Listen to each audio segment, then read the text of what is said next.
El deporte español vuelve a hacer historia. La selección se proclama campeona de la Eurocopa y Carlos Alcaraz se corona por segundo año consecutivo como campeón de Wimbledon. Empezamos por la selección española. 1964, 2008, 2012 y ahora en 2024 ha llegado la cuarta gracias a este gol de Mikel Oyarzabal. Ahí va descarga, Oyarzabal para Cucurella, la pone Cucurella, En el minuto 88 llegaba este tanto con el que hacíamos el definitivo 2-1 a Inglaterra. Nico Williams puso el primero en el marcador y Cole Palmer igualó la contienda, y ya cuando agonizaba el partido y todos pensábamos que nos íbamos a la prórroga, llegó ese tanto de Mikel Oyarzabal. El futbolista de la Real Sociedad no cabía en sí de la emoción, como nos ha contado en COPE.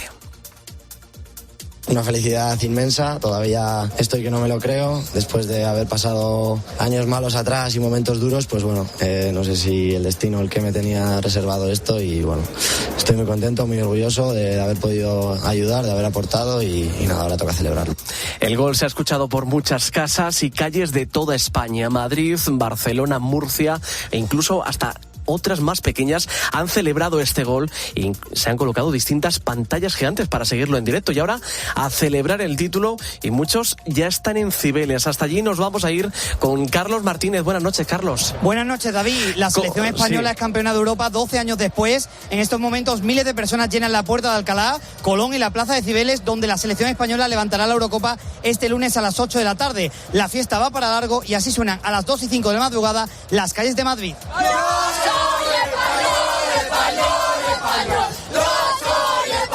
Ambientazo en Cibeles, gracias Carlos. Seguiremos muy pendientes de las celebraciones, pero también hoy hemos festejado la victoria de Carlos Alcaraz en Wimbledon. El murciano levantó por segunda vez consecutiva este trofeo. Teresa Vasallo, buenas noches. Buenas noches. Después de ganar de forma contundente a Novak Djokovic con un 6-2, otro 6-2 y un 7-6, Alcaraz ha vuelto a alzar el trofeo hacia el cielo de Londres. Así ha narrado Angelito en tiempo de juego ese último punto que le ha dado la victoria al murciano. El revés de Novak Djokovic se queda en la red. Vaya exhibición de tenis en la mismísima catedral de Carlitos Alcaraz García, que levanta el dedo y dice: soy el nuevo número 1. Apenas se afeita y ya es leyenda. Alcaraz ha ganado su cuarto Grand Slam, segundo consecutivo en Wimbledon, algo que solo habían logrado 8 jugadores en la historia. Otro récord que hay que tener en cuenta es que con tan solo 21 años se ha convertido en el tenista más joven de la historia en ganar Roland Garros y Wimbledon en la misma temporada.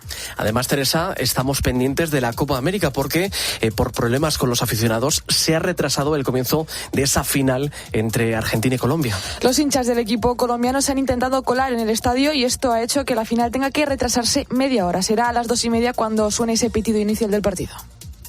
Con la fuerza de ABC. COPE. Estar informado.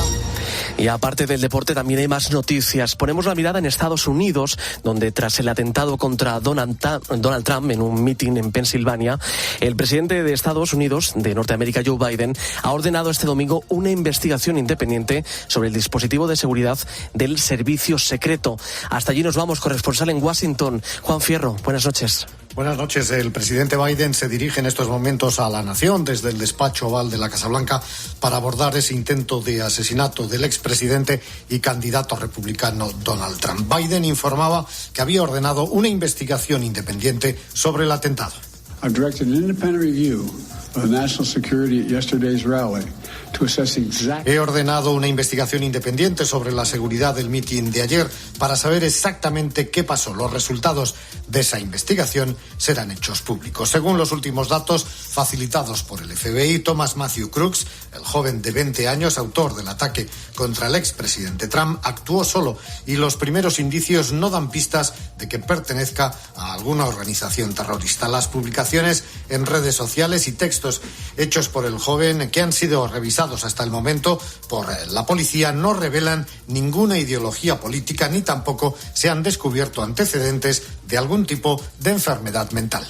Gracias, Juan. Estaremos muy pendientes de esta noticia. También puedes revivir el triunfo de la selección española en nuestra página web en cope.es. Ahora te dejo en la mejor compañía con La Noche de Adolfo Arjona.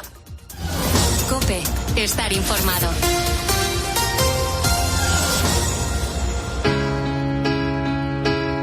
Escuchas La Noche. Con Adolfo Arjona. COPE. Estar informado. Change your heart, babe. Look around you.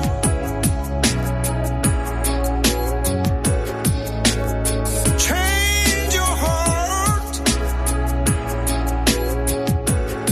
It will stand you. I need your loving, light of sunshine.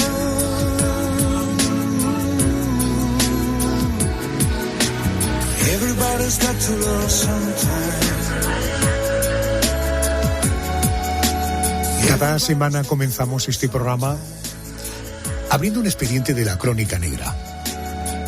Historias de delincuentes que asesinan, que roban, que violan, que abusan, que estafan y que pagan las consecuencias de sus actos en la cárcel.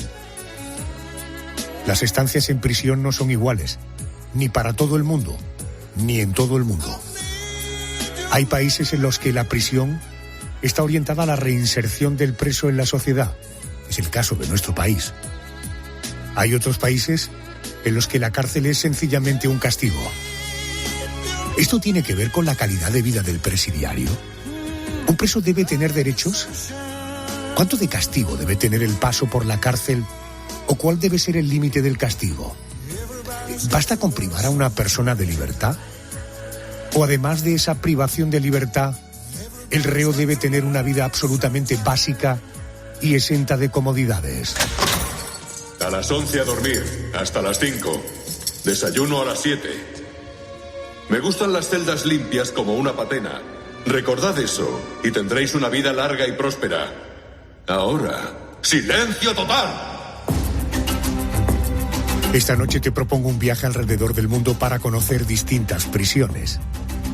De cárceles insalubres, donde los presos viven hacinados y en las que hasta el oxígeno es un lujo, a prisiones modelo, que ni siquiera tienen barrotes en las ventanas.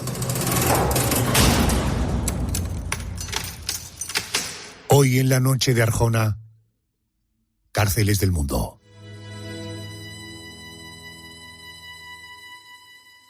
En la posada del fracaso, donde no hay consuelo ni ascensor, el desamparo y la humedad comparten colchón. Y mientras por la calle pasa la vida como un huracán, el hombre del traje gris saca un sucio calendario del bolsillo y piensa: ¿quién me ha robado el mes de abril? ¿Cómo pudo sucederme a mí?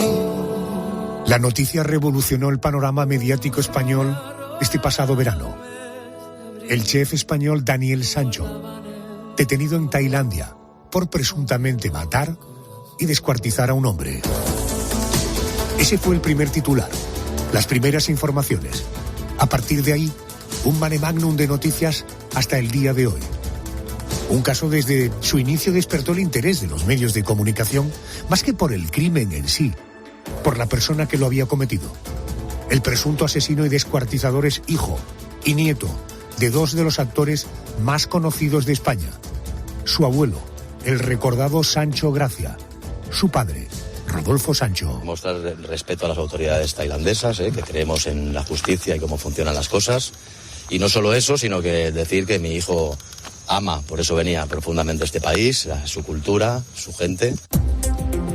La víctima, Edwin Arrieta, un cirujano plástico de origen colombiano, socio, conocido, amigo o algo más de Daniel Sancho.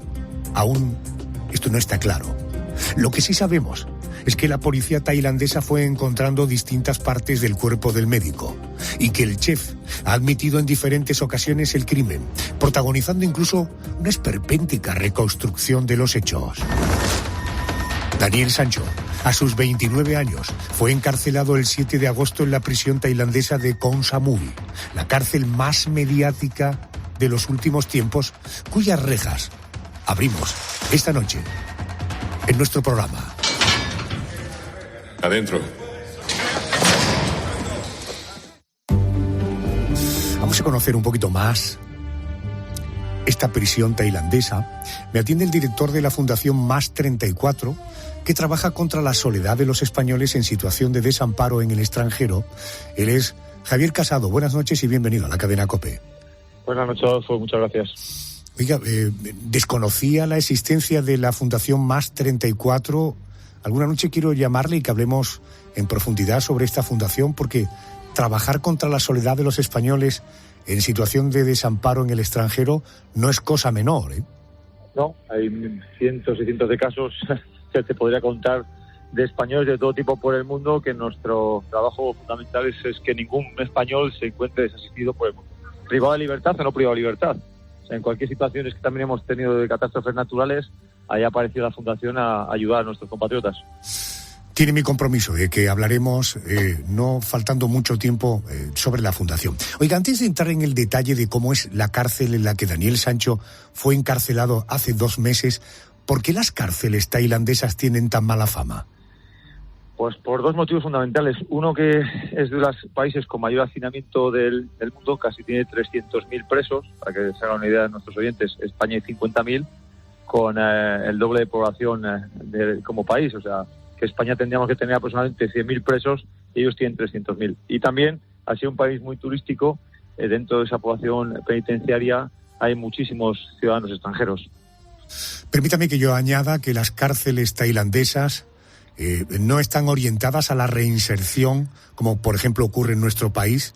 Y ojo que de la cárcel que hablamos hoy, Koh Samui, no está considerada la peor del país, las hay peores. En todo caso, Daniel Sancho es el preso más conocido de esta prisión. ¿Quiénes están allí encarcelados? ¿Delincuentes? ¿De qué perfiles? ¿Y cuántos internos hay? Mira, te voy a poner un ejemplo para que un poco los oyentes se pongan en efecto. Koh Samui es una isla, comparativa con España, como podría ser Palma de Mallorca. Entonces es una cárcel donde todos los delitos que se convierten en la isla ingresan en prisión, desde un ladrón, alguien por tráfico de drogas, en este caso por asesinato. Entonces es un poco mare magno de toda la población de delincuencia que haya en la isla. Pero la dureza real es Bangkok. En esta prisión, Koh Samui, el primer recuento del día se produce a las 6 de la mañana.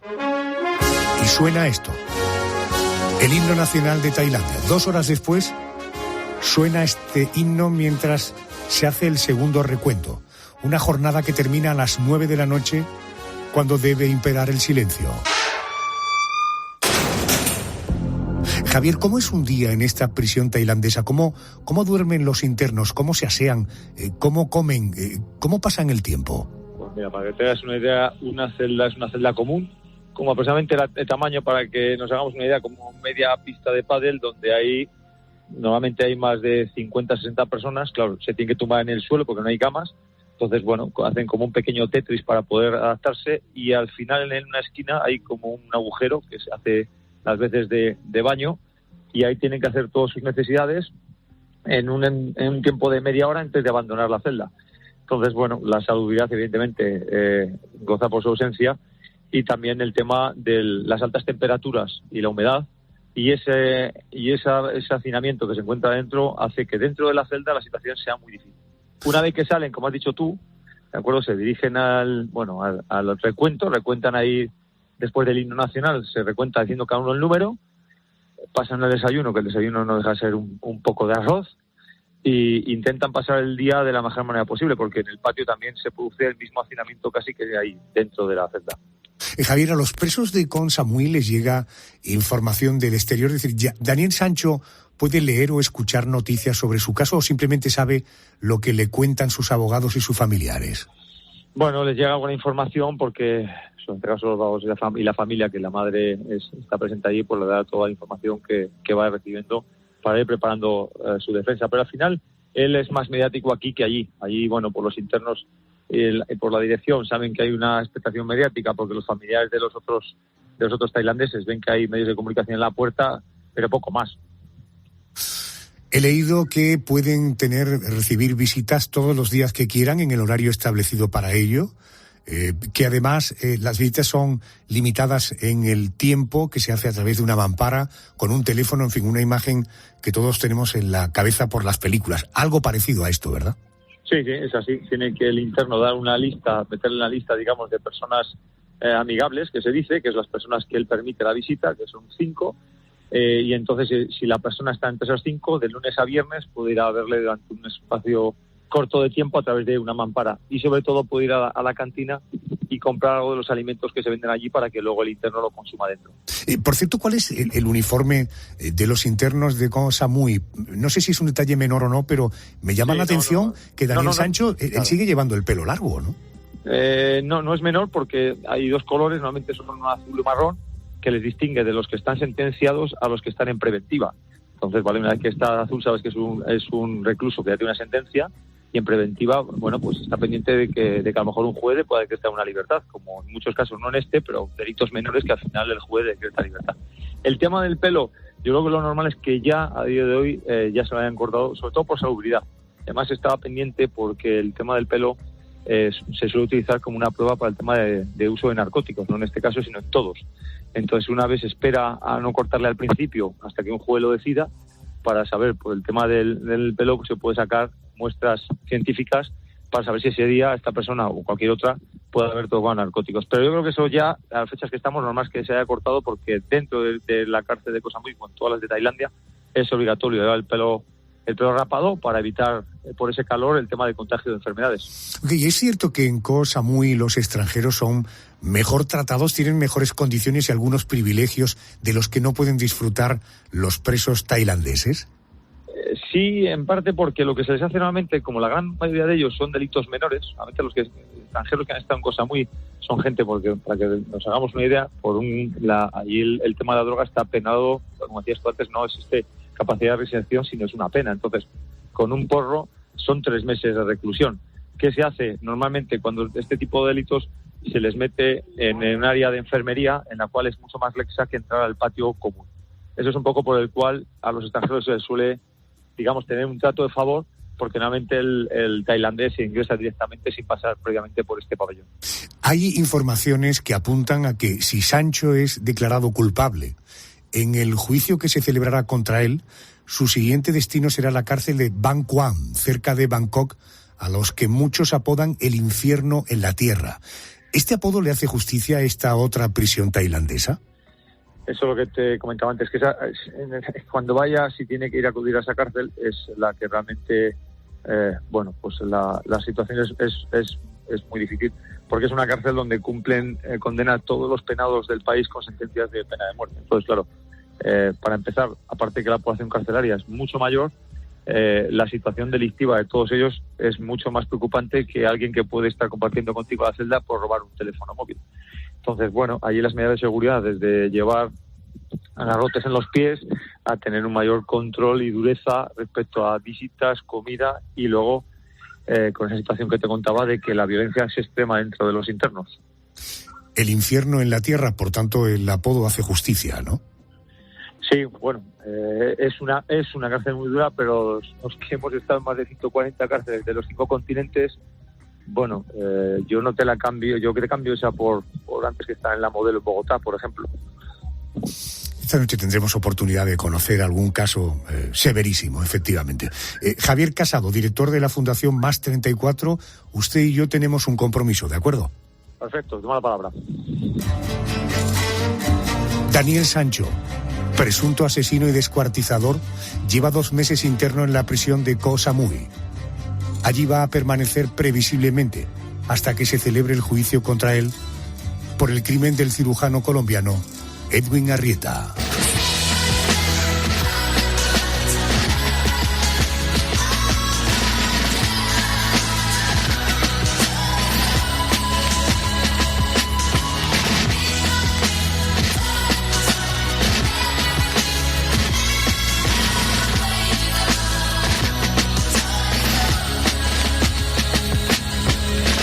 Be a time when you could just say a rhyme and wouldn't have to worry about one of your people dying. But now it's elevated. Cause once you put someone's kids in it, the shit gets escalated. It ain't just words no more, is it? Dejamos Tailandia y nos situamos ahora en Nueva York. Allí, en una pequeña isla de 2 kilómetros de largo por 1 de ancho, entre los distritos de Queens y el Bronx, se encuentra la cárcel de Rikers, considerada una de las más peligrosas del mundo. Rikers fue fundada hace casi un siglo, a principios de la década de los pasados años 30. Solo hay una manera de llegar a esta prisión, recorriendo un estrecho puente construido sobre el East River, que hace años era conocido como el Puente de la Esperanza, pero que actualmente es llamado el Puente del Dolor. La cárcel de la isla Rikers está compuesta por una decena de edificios por cuyas celdas han pasado presos tan mediáticos como el productor de cine Harvey Weinstein, cuyos abusos provocaron el nacimiento del movimiento Me Too, el exdirector del Fondo Monetario Internacional, Dominique Strauss-Kahn, o el asesino de John Lennon, Mark David Chapman. Un complejo penitenciario con capacidad para acoger hasta 10.000 presos. Tengo la suerte de que nos pueda atender una doctora en psicología clínica y forense. Ha trabajado durante 8 años en esta prisión de Nueva York. Lo hizo hasta el pasado mes de diciembre. Ahora trabaja asesorando a otras cárceles de Estados Unidos. Ella es Virginia Barber, es compatriota nuestra. Doctora Barber, muy buenas noches y bienvenida a la cadena COPE. Hola, buenas noches. Muchas gracias por invitarme. Por su acento, deduzco que tiene un acento insular. ¿Es posible? Sí, de Lanzarote soy. Ese acento no se pierde por mucho tiempo que uno esté fuera, ¿verdad? No se pierde nunca. Muy bien, estoy haciendo una aproximación afectiva para intentar sacarle toda la información que es de mi interés y seguro de mis oyentes. Oiga, ¿cuándo comenzó usted a trabajar en Rikers? ¿Sabía lo que se enfrentaba a que ese nuevo lugar de trabajo era una de las prisiones más peligrosas del mundo? Bueno, pues sí, más o menos sabía lo que me enfrentaba porque yo ya llevaba muchos años viviendo aquí en Nueva York, había estudiado psicología forense y había trabajado en hospitales forenses, en los juzgados y en concreto en uno de los hospitales donde trabajé, que se llama Bellevue, es una unidad de psiquiatría forense donde tratábamos a internos que se encontraban en la cárcel de Nueva York, en la cárcel de Rikers Island, pero que tenían síntomas de trastorno mental agudo y no podían ser esos síntomas no se podían gestionar en la cárcel y entonces los trasladaban al hospital. De manera que estuve años tratando a pacientes que venían de la cárcel y que cuando les dábamos el alta para volver a esa cárcel. Entonces había escuchado muchas historias y había estado un par de veces haciendo peritajes. Entiendo. Apelo a su capacidad de síntesis porque tengo muchas curiosidades. Un día cualquiera de una semana cualquiera, te suena el despertador, te preparas para ir al trabajo, llegas a la carretera de acceso a la pequeña isla en la que está la cárcel. ¿Cómo es llegar allí? ¿Cómo es el protocolo que hay que seguir cada día para entrar y salir de Rikers Island? Bueno, pues es complicado porque es una cárcel que está muy aislada del resto de la ciudad. Como comentas, hay que llegar por medio de un puente y entonces depende, ¿no? Las personas que tenían, digamos, que trabajan en la cárcel, que tienen puestos de liderazgo, teníamos un pase en el cual podíamos entrar con nuestro coche. Yo, que nunca había tenido coche en Nueva York, me compré uno para poder llegar a esa cárcel. Y entonces con un pase te dejaban pasar por el puente y luego ya una vez que pasas el puente puedes llegar un poco al lugar donde tienes la oficina, pero la gran mayoría de la gente que trabaja en la cárcel tiene que ir con transporte público, ¿no? Y entonces hay que coger el metro, luego hay que coger un autobús y luego hay que coger otro autobús porque por razones de seguridad no te dejan caminar por la cárcel. La cárcel, la gente se piensa que es solo una cárcel, pero realmente es una isla donde hay varias cárceles, hay hasta 12 edificios y cada edificio es una cárcel diferente. Apelo a su capacidad, a su imaginación. ¿Cómo es Rikers? Nosotros no nos hacemos una idea. Quienes cruzan la puerta de esa prisión, ¿qué se encuentran? Bueno, pues es una cárcel que se construyó en los años 30, ¿no? Entonces es una cárcel antigua y una cárcel que se construyó en un momento donde la rehabilitación no se consideraba como uno de los propósitos, ¿no?, de la cárcel. Entonces es una cárcel antigua, es una cárcel que siempre tienes la sensación de que está sobrepopulada, tiene muy poca luz natural, hay pocos espacios comunes. Bueno, es una cárcel realmente bastante deprimente, con pues eso, que tienes la sensación siempre un poco de claustrofobia, ¿no? Porque no hay muchos espacios abiertos. Permíteme, porque leo una legisladora llamada Emily Gallagher, tras una visita a la cárcel, contó: hay basura por todas partes, alimentos podridos, colillas, cucarachas, gusanos en las duchas, heces y orina. ¿Esta legisladora estaba buscando su minuto de gloria o tiene mucho que ver lo que dice de la imagen de esa cárcel? Bueno, yo creo que tiene algo que ver, ¿no? Yo no he visto, o sea, como ella lo describe exactamente no lo he visto, pero desde luego no voy a decir que la cárcel no es sucia, porque es sucia. De todas maneras, depende de las zonas, ¿no? Yo era la directora del Departamento de Salud Mental.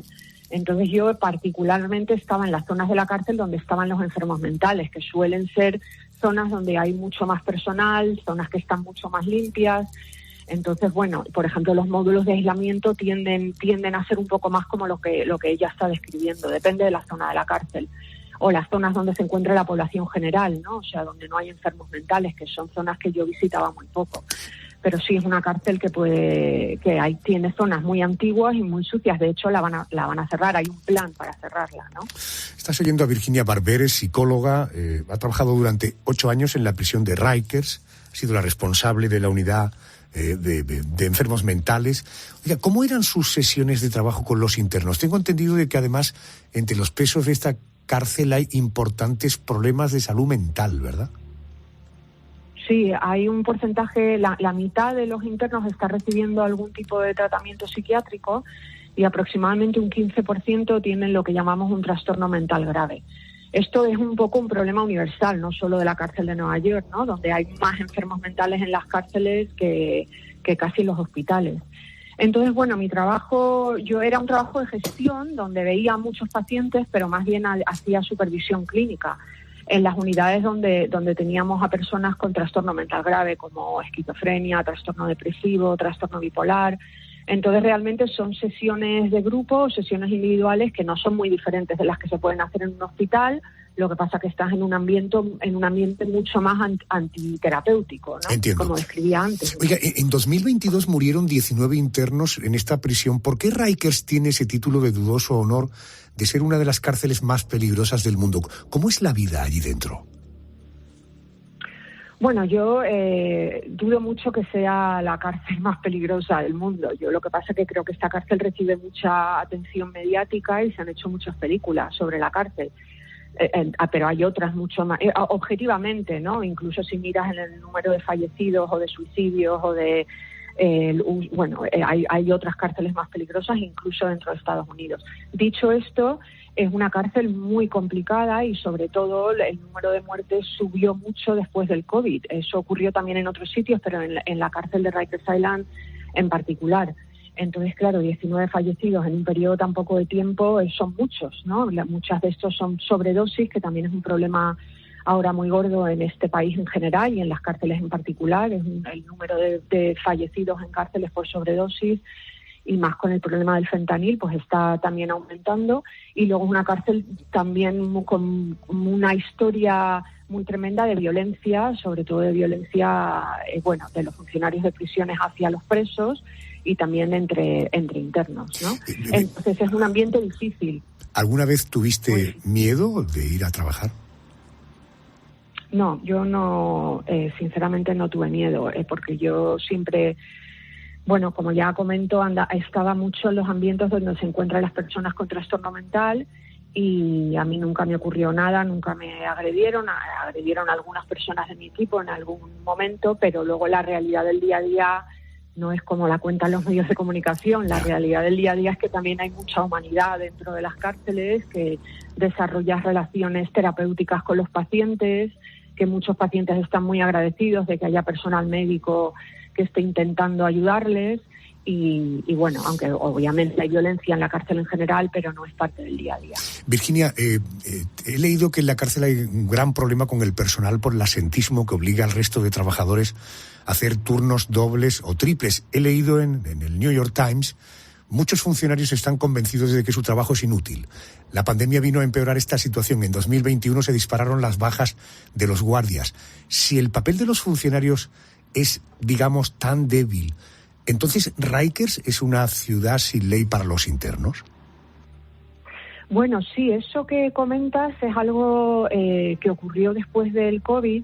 Yo quiero clarificar que yo no trabajaba para el departamento, para lo que son los funcionarios de prisiones, ¿no? O sea, yo trabajaba para el Departamento de Salud Mental, que es completamente separado, pero lo que ocurrió es que muchos de los funcionarios dejaron de ir a trabajar. Entonces había días que había cientos, miles de funcionarios que tenían que presentarse a su lugar del trabajo que no se presentaban. Entonces, claro, eso causa mucho caos, porque al final ellos son los que son responsables de transportar a pacientes de un sitio a otro, de intervenir en situaciones de violencia, y eso hizo que aumentara la violencia. Y yo, aunque no se puede decir no estoy segura, pero yo creo que contribuyó de manera muy significativa al aumento de muertes dentro de la cárcel. Uh-huh. Hace unos meses en esta cárcel de Nueva York se produjo un incendio. No fue un accidente, sino una protesta de un grupo de presos porque los agentes de la prisión habían entrado en sus celdas para confiscarles sus pertenencias horas antes de una visita institucional al centro penitenciario. Un episodio más que pone en evidencia la violencia que se vive entre los muros de esta cárcel en Nueva York. Con todo esto que hemos contado, ¿cómo es posible que esta cárcel siga abierta en la Gran Manzana? Bueno, yo el incidente que comentas no lo conozco porque ya no estaba en la cárcel, pero de todas maneras quiero reiterar que lo que cuentas es un poco todo lo negativo que se escribe sobre la cárcel, pero que en la cárcel también hay programas de rehabilitación, sobre todo en los últimos años, desde que el gobierno de la ciudad, la sanidad pública, ¿no?, tomó el control de la sanidad en la ciudad. Pero de todas maneras la cárcel hay un plan para cerrarla. El plan es cerrarla en el 2027 y abrir cárceles más pequeñas que ya están construidas con una mentalidad rehabilitadora, ¿no?, y no punitiva. Y de hecho los planes de construcción están ya en marcha y yo espero que se pueda conseguir el plan. La población penitenciaria también ha bajado y de esa manera espero que en el 2027 se consiga cerrar esa cárcel, que es lo que tiene que ocurrir porque no tiene arreglo, ¿no? Ya arquitectónicamente no tiene arreglo.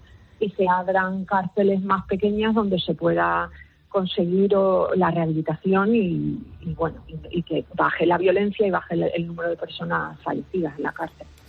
Fíjese que su objetivo profesional diario es conseguir mejor y mayor confort para sus pacientes, por tanto, a ser posible provocarles cierta felicidad, comparable desde luego con la felicidad que yo tuve cuando me dijeron que me atendía y que además es compatriota nuestra, Virginia Barber, responsable en esos momentos de la unidad de salud mental de la cárcel de Nueva York de Rikers. Virginia, le agradezco enormemente que haya accedido a tener esta conversación. Muchas gracias.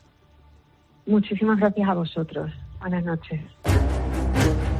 Las autoridades se han comprometido a cerrar Rikers en 2027, pero no parece que ese compromiso se vaya a cumplir. El propio alcalde de Nueva York, Eric Adams, dice que esta cárcel, considerada una de las más peligrosas del mundo, es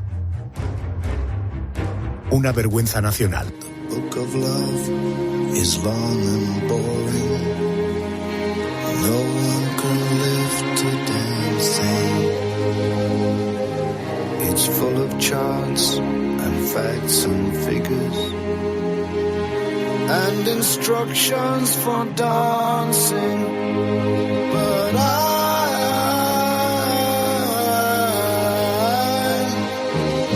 love it when you read to me, and you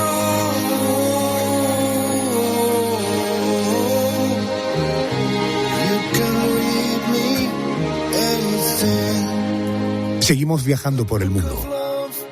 Iniciamos nuestro siguiente viaje en un país plagado de hermosos paisajes verdes, tierra de gorilas, de volcanes, de enormes lagos.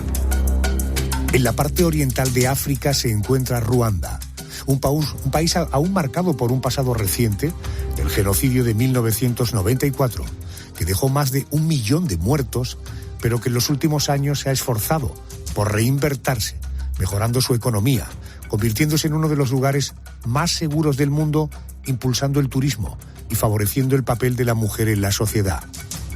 En ese enclave del continente africano, hoy día sigue existiendo un lugar que dicen es lo más parecido al infierno. Abrimos las puertas de la prisión de Gitarama, una de las más infrahumanas del planeta. Actúa como cicerone Fernando Gómez, es autor del libro El mundo a través de sus cárceles, de la editorial Luciérnaga. Querido Fernando, buenas noches y bienvenido a COPE. Buenas noches, amigo Adolfo. Vamos a hablar de esta cárcel. La cárcel de Gitarama se encuentra en la ciudad del mismo nombre, una de las ciudades más grandes del país, ubicada al borde de la selva. Está formado por 2 edificios de 4 plantas, unas viejas construcciones en color ocre que fueron edificadas en los años 60 del pasado siglo por una multinacional británica como lugar de residencia para sus empleados. Cuando la empresa cerró, el gobierno de Ruanda alquiló el complejo para convertirlo en una prisión. Inicialmente tenía capacidad para 400 personas, pero se calcula que el número de presos que viven actualmente allí supera, he leído, los 8.000. Fernando, ¿quiénes son los prisioneros de Gitarama? Antes has nombrado tú esa gran matanza, ese gran genocidio que hubo en el 94 entre Hutus y Tutsis. Pues todos los que están en esa cárcel son Hutus.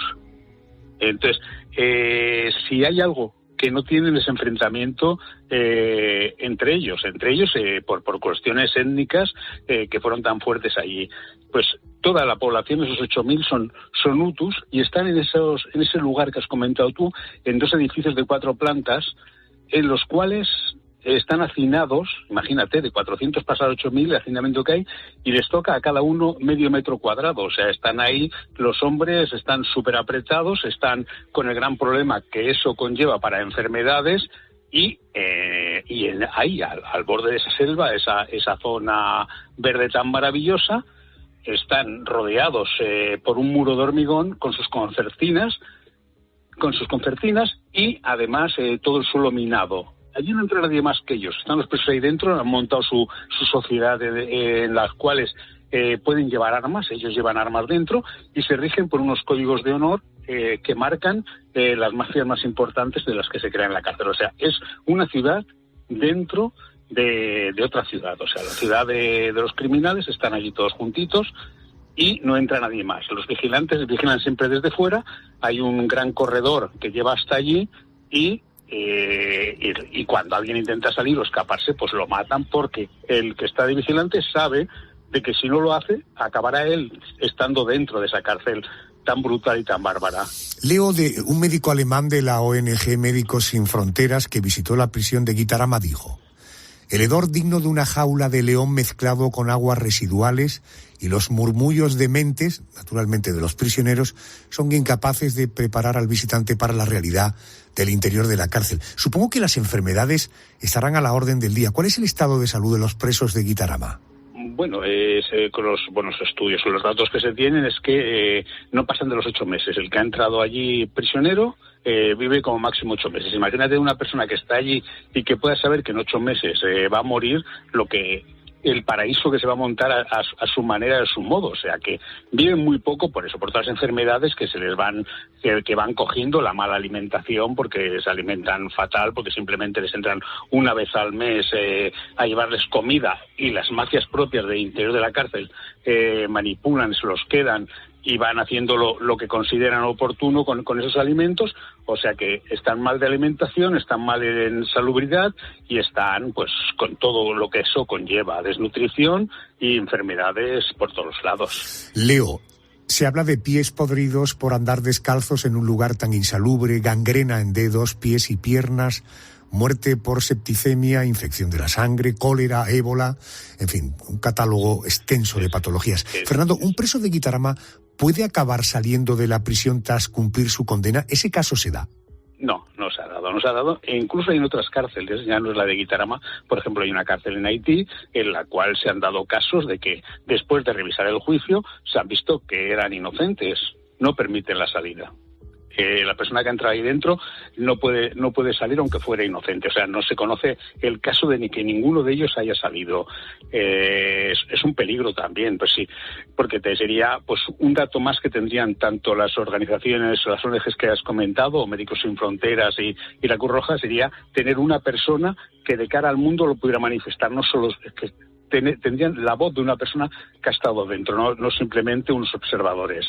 Entonces no se ha dado. El día que se dé, pues posiblemente pase como pasaron en algunos manicomios, por ejemplo el de Barbacena, que en el momento que salió lo que ocurría dentro, la prensa internacional tuvo tal presión que al final tuvieron que cerrarla.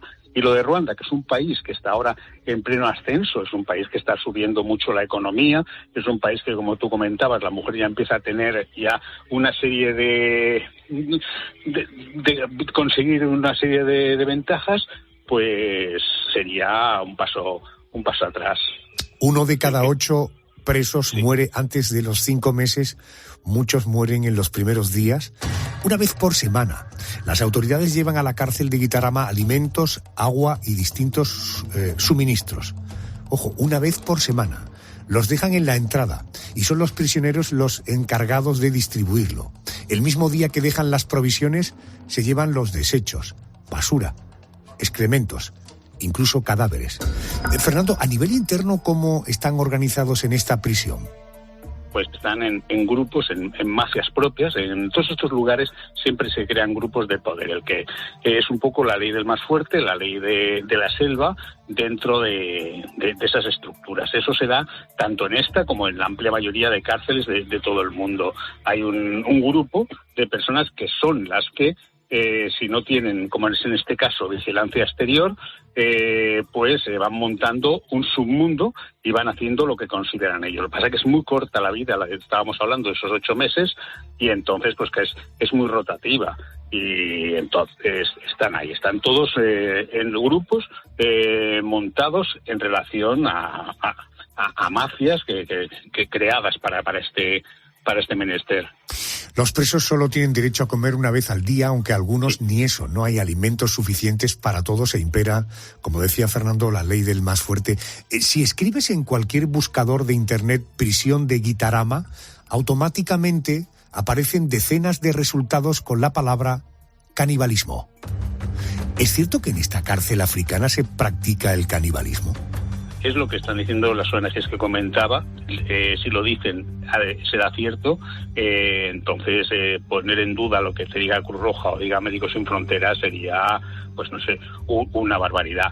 También hemos comentado, o estábamos hablando de que no tienen alimentos. Entonces, ¿qué ocurre? Que necesitan llenar el estómago de alguna cosa. Entonces, se ha llegado a comentar esto, ya no sé si será tan cierto como lo comenta alguien, de que cuando no se muere nadie y no pueden comer la carne humana o el canibalismo, hacen una especie de sorteo, una tontina, como diría Robert Louis Stevenson, y al que le toca es al que se tienen que comer. Esto queda, más bien lo dejaremos un poco así entre comillas de que sea cierto. Es posible, porque cuando una persona no come, imaginemos, acordémonos de los Andes, ¿no? Que se acabaron comiendo porque necesitaban alimentarse.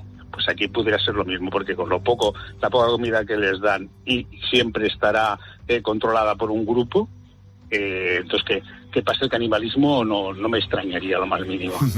Bueno, dadas estas condiciones de vida allí dentro en esta cárcel, cabe pensar que, en fin, la vocación de cualquier preso naturalmente es escaparse, fugarse. En este caso parecería que sería condición vital. ¿Por qué apenas se dan casos de fuga en esta prisión?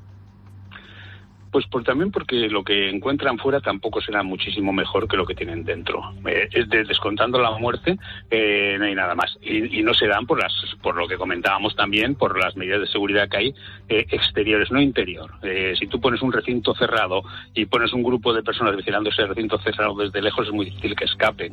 Si encima la selva va creciendo tanto, la hierba y la has minado y ya no se ve, pues al 2x3 pues explotas, vas caminando cuando intentas huir. Hay un caso, se comentaba un caso de 4 personas, se les explotó la mina, 2 perdieron las piernas, el otro murió y el cuarto acabó gateando, volviendo a entrar otra vez a la prisión. Qué horror. Escuchas a Fernando Gómez, es autor del libro El mundo a través de sus cárceles, de la editorial Luciérnaga. Fernando, por favor, aguántame un momento, déjame que necesito un poco hacer la digestión de lo que me estás contando. Perdona un momento. If this is love, I'm back on board. Though I've ridden this bus before.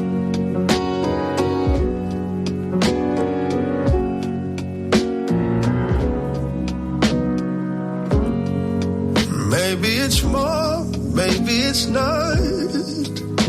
Oh, I know when we meet the wall.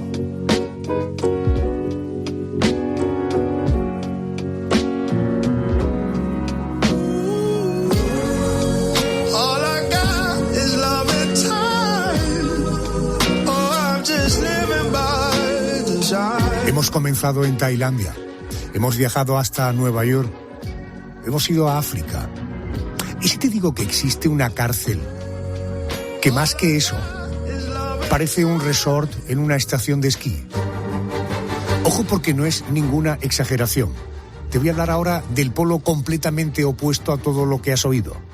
Te hablo de una prisión situada, Carmen Cerván, en Groenlandia. Sí, Adolfo, una cárcel llamada Nianstad, que se ubica en un precioso enclave natural entre montañas nevadas al sur del Círculo Polar Ártico. Si pasaras por allí sin saber qué es una prisión, lo último que pensarías es que es eso, una prisión. ¿Y eso por qué? Pues principalmente por su aspecto. Por fuera lo que se ve son unos modernos edificios construidos en hormigón, madera y acero, con formas cúbicas, que bien podría ser un hotel de lujo. De hecho, los vecinos de Nuuk, la capital de Groenlandia, donde se encuentra esta cárcel, la llaman el Hotel de 5 estrellas. Eso es lo que se ve desde fuera, pero ¿qué hay tras el enorme muro blanco que blinda esta prisión ártica? Sigue conmigo Fernando Gómez, autor del libro El mundo a través de sus cárceles. Fernando, hablamos de una prisión muy nueva, abrió sus puertas en 2019. ¿Por qué construir una cárcel sin aspecto de cárcel? ¿Cuál es la filosofía de este proyecto? Ni más ni menos que la reinserción del preso, siguiendo un modelo nórdico escandinavo, que es la de vamos a reinsertarlo porque la sociedad, si lo reinsertamos, no habrá problemas y no volverá a delinquir. El nombre mismo, Ny Anstalt, significa en danés nueva institución, o sea que su nombre no está el nombre.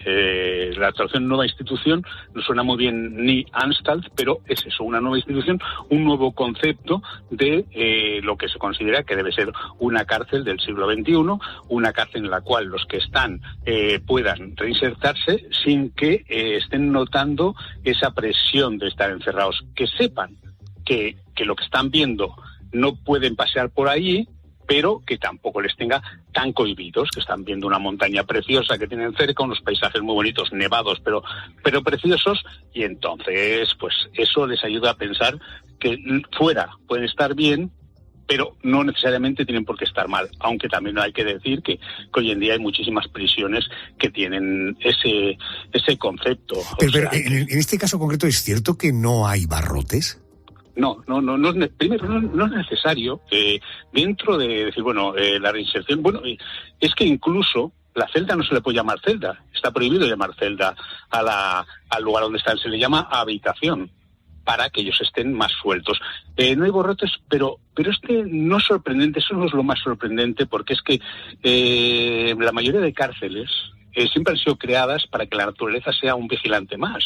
Entonces, claro, cuando, por ejemplo, hablas de Port Arthur, o hablas de Ushuaia, o hablas de Isla del Diablo, dices, tampoco es que estén encerrados allí las 24 horas del día dentro de una celda, sino que la naturaleza es tan fuerte que no puedes huir porque al final acabarás muriendo. Sí, pero fíjate que hablamos de Ruanda, donde la naturaleza fuera también es muy fuerte, y en este caso, por ejemplo, estamos hablando de habitaciones de 12 metros cuadrados, decorado con mobiliario moderno, cocina, polideportivo, biblioteca, una iglesia, nada que podamos asociarlo a la imagen típica que tenemos de una cárcel. No, lógicamente, es un resort, está creado como una idea, como un resort, porque en ese resort pues la gente no va a estar tan dada a querer delinquir, o sea, les van enseñando, porque fíjate, es que les permiten hasta ir a pescar, permiten que el preso salga de la cárcel y pueda ir, pegar un rato, pesque, traiga su comida, la haga en esa cocina que has hablado tú, que es comunitaria,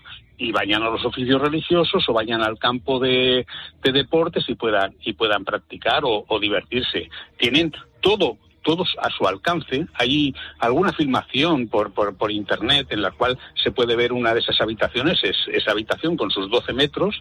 Es curioso porque es que tiene de todo. Tiene un lavabo bonito, tiene una cama maravillosa, tiene televisión, ordenador, o sea, tienen todo. Fernando, en esta prisión de Groenlandia, por ejemplo, ¿qué comen los internos? ¿En eso también es una prisión, digamos, de lujo? Sí, bueno, el comer más que nada se lo preparan ellos. Por eso tienen la cocina, porque es preferible que el preso se prepare su comida, porque eso, el cocinar siempre parece que les da un margen de libertad. Hay, lógicamente, para los de máxima seguridad, pues les preparan sus comidas, pero no es habitualmente se lo suelen preparar ellos. Tienen una cocina espaciosa, muy bonita, y entonces allí es cuando el pescado que hay o lo que se han comprado, porque también ellos tienen un dinero en el cual se pueden gastar trayéndoles comida o comprando en el colmado. Entonces es muy preferible que ellos hagan la comida, porque es un medio más de reinserción que no que les lleven a cuchillo y tenedor la comida. Entiendo. Oiga, en esta cárcel de Groenlandia viven dos tipos de reclusos.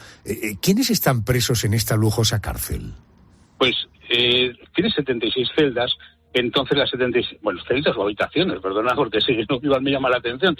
Estas están divididas en 36, que son reclusos que pueden salir a trabajar, que van al pueblo, se interactúan con los habitantes de Nuuk, que es una ciudad muy pequeñita, porque estamos hablando que Groenlandia, para que se nos meta en la cabeza, Groenlandia tiene 4 veces España, el tamaño de España, y tiene 70.000 habitantes solo. 70.000 o un poquito menos. Y estamos hablando de una ciudad que andará por los 10, 12.000, 14.000 como mucho habitantes. Entonces, cuando van esta gente a trabajar, pues tampoco arman escándalo. Primero también por otra cosa, porque hay las medidas de seguridad también, aunque no lo parezcan. Estaba hablando que son 76, 40 y 36 que los que van allí a la ciudad. Es que hay 184 policías en una ciudad de 14.000 habitantes, o sea, muchísimos, son pues 5 veces más que los prisioneros que están trabajando, o sea que poco pueden hacer. Entonces interactúan bastante con la gente, cobran por sus trabajos y entonces vuelven a sus casas. Oiga, habitualmente son gente joven. Sí, la teoría suena bien, pero ¿y la práctica? Por ejemplo, los vecinos de Nuuk, la capital de Groenlandia donde se encuentra la cárcel, ¿están de acuerdo con tener una prisión de lujo en la ciudad? Saben que no les va a pasar nada. Bueno, en todas las ciudades hemos tenido cárceles, Barcelona mismo o Madrid ha tenido en el pleno centro y bueno, y no es que le gustase, pero tampoco había problemas. Pero es que en este caso no hay ningún tipo de problema. Son unas personas que han salido de la cárcel, no los distinguen excesivamente, no hay problemas, primeramente porque no van a delinquir. ¿Por qué? Porque quién va, una persona que esté en una pena, por ejemplo aquí en Nur, que esté ahí cumpliendo la pena, ¿cómo se va a complicar la vida si le van a mandar a una celda, a una prisión a Dinamarca, al país de Dinamarca, que son mucho más fuertes, que ya no tienen ese sistema tan buenista como el que están viviendo ahí? O sea que si cometen un delito o los de máxima seguridad cometen algo, acaban en Dinamarca y ahí ya las prisiones ya no son tan bonitas, ¿eh? No son malas, están al nivel de las españolas, pero que no es estar en un resort. Entonces cualquiera que le toca ahí, estamos hablando de una población penitenciaria muy joven, chavales jóvenes que han cometido esos 36 pues delitos de mínima importancia, que igual están solo unas temporadas en cárcel, y los de máxima seguridad tampoco es porque hayan hecho ninguna gran barbaridad. Para eso ya tienen Dinamarca, la capital, la ciudad, Copenhague, que ahí los llevarán. Pero ya digo, no hay ningún problema porque están muy claras las líneas que no pueden traspasar. Cuando alguien sabe lo que no tiene que hacer, no lo hace si no quiere perder lo que tiene. Entonces, Esta ciudad donde está la cárcel, Nuuk, tiene, he leído, en el entorno de 19.000 habitantes. Claro, ¿qué tiene menos habitantes que un pueblecito de la provincia que Nerja, por ejemplo? Claro. Es una ciudad más pequeñita.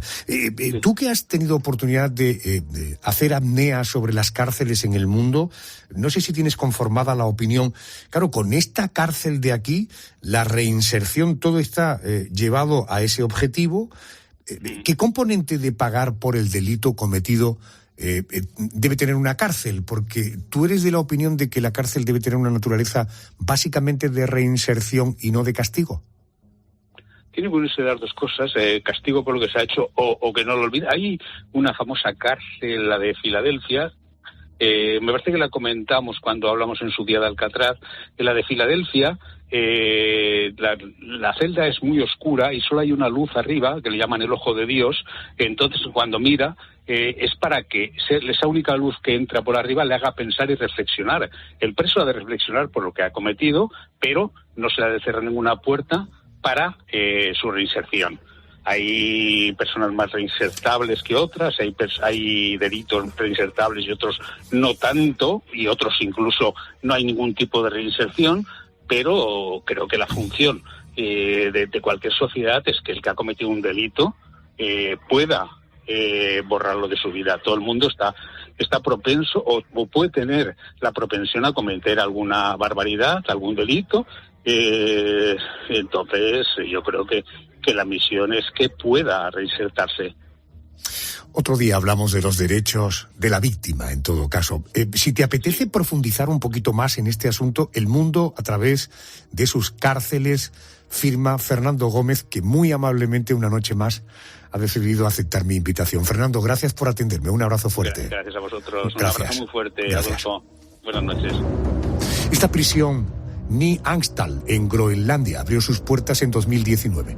Sus impulsores la diseñaron con el objetivo de ayudar a la reinserción de los presos que pasaran por allí y a reducir las tasas de reincidencia. Habrá que esperar algún tiempo más para confirmar si el objetivo se ha cumplido. Nos hemos adentrado en la cárcel de Gitarama, en Ruanda, donde los miles de prisioneros viven hacinados y en condiciones tan insalubres que les llevan hasta la muerte. Hemos traspasado las rejas de la cárcel más mediática, la prisión tailandesa de Koh Samui. Hemos conocido cómo es la vida en una de las cárceles más peligrosas del mundo, Rikers, en una pequeña isla en el estado de Nueva York. Y hemos visitado la cárcel más lujosa del mundo, en Groenlandia, con aspecto de hotel de 5 estrellas y donde las celdas no tienen barrotes.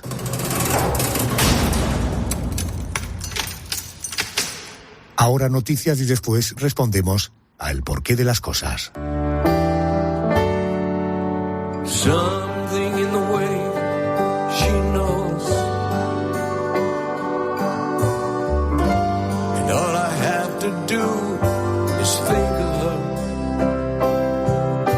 Something in the things she shows me. I don't want to leave her now.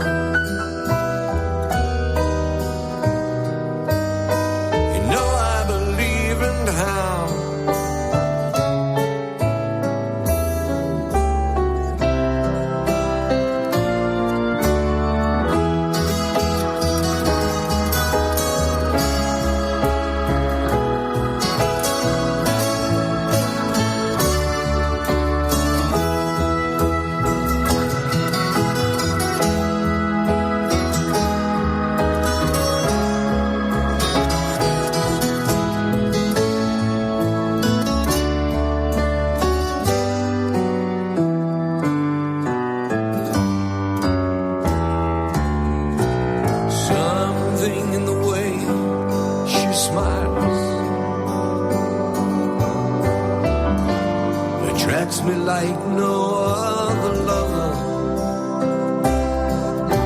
Something in the things she shows me. I don't want to leave her now. You know I believe in how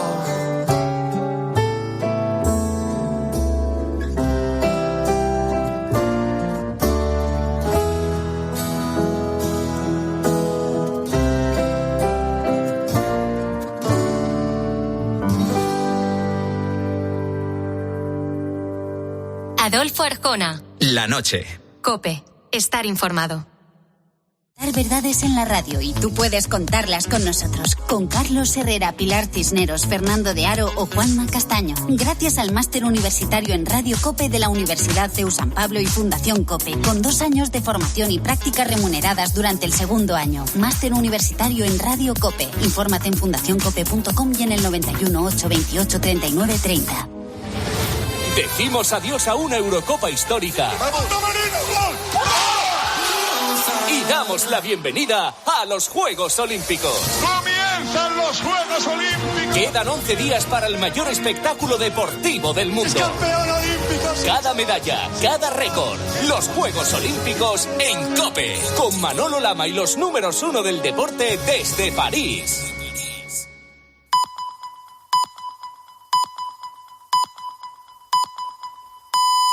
Son las 3, las 2 en Canarias.